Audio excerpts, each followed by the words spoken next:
Why should you use bonuses? Hi, I'm Brian Pombo.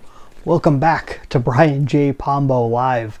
I'm holding in my hand something that is nothing more than a piece of paper, but it represents a Morgan dollar, which I don't have next to me right now, but it reminds me of a story. And the reason why this story came to me is because one of my dearest friends, who is one of the people that I think of when I think of veterans, because this guy served in at least two wars. He served in Vietnam and in Desert Storm, and he taught me one of my first lessons on bonuses, on the power of a bonus. And sometimes it's a really simple concept.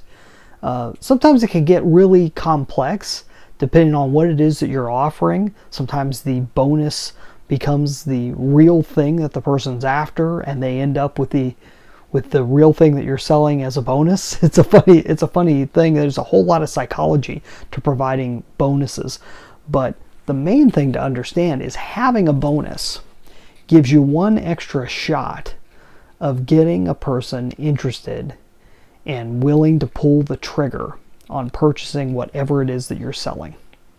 It goes across the board. It doesn't matter what it is.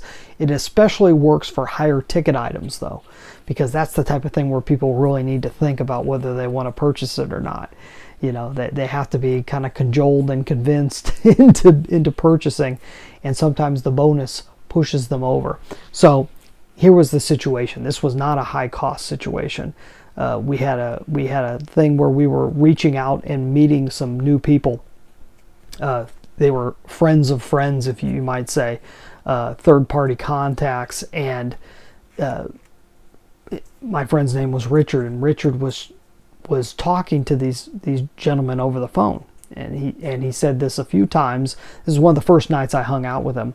And he said a few times, he said, "Listen, I've got a Morgan dollar here in my hand. Do you know what a Morgan dollar is?" And he'd tell him a little bit of the story about what a Morgan dollar is. It's a type of silver dollar that was minted by the U.S. And he'd go into that, and he'd say, "I have one right here in my hands, and it is yours if I see you at that meeting tomorrow night." It was like tomorrow night or the night after, something like that. And he said it with such conviction.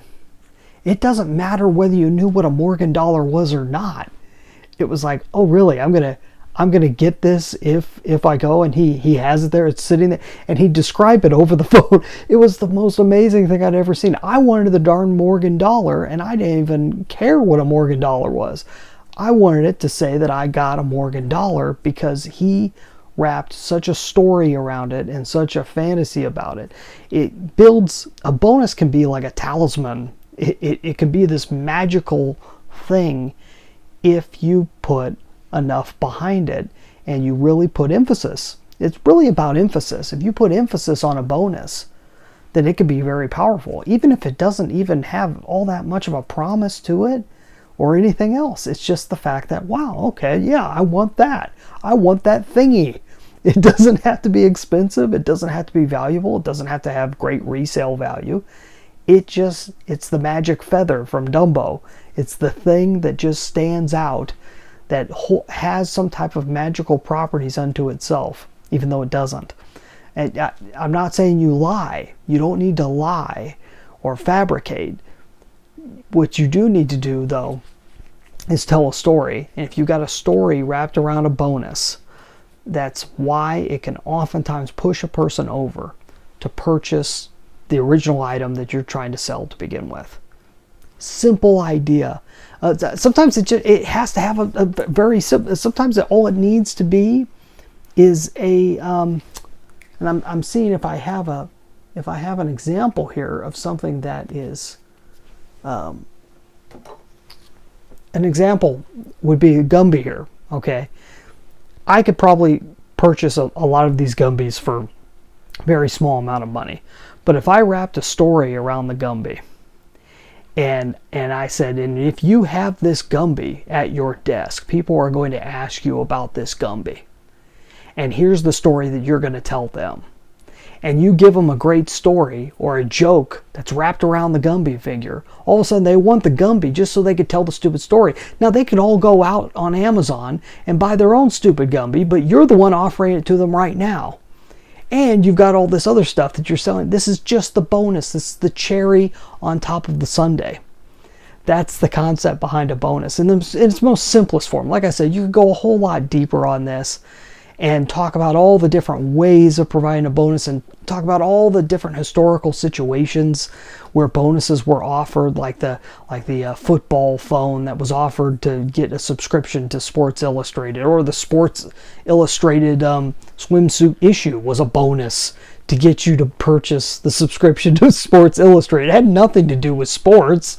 Here's a famous magazine that we put out once a year with a bunch of girls in bikinis, and we want you to buy a full year so you get this one magazine. And it worked over and over again. You could always talk about those things, but really all you have to do is understand is that it doesn't take much to get people over once they're already convinced that they want what you have. The bonus is just that thing to help push them over the line. Hopefully that makes sense to you.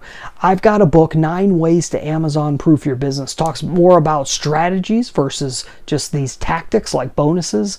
But if you're going to have a long-term strategy that can really take you far, this is a great place to start. 9 Ways to Amazon Proof Your Business. Get a free copy at amazonproofbook.com. It's a short book. You can download it, have it tonight. That's all I got for you. In the meantime, get out there and let the magic happen.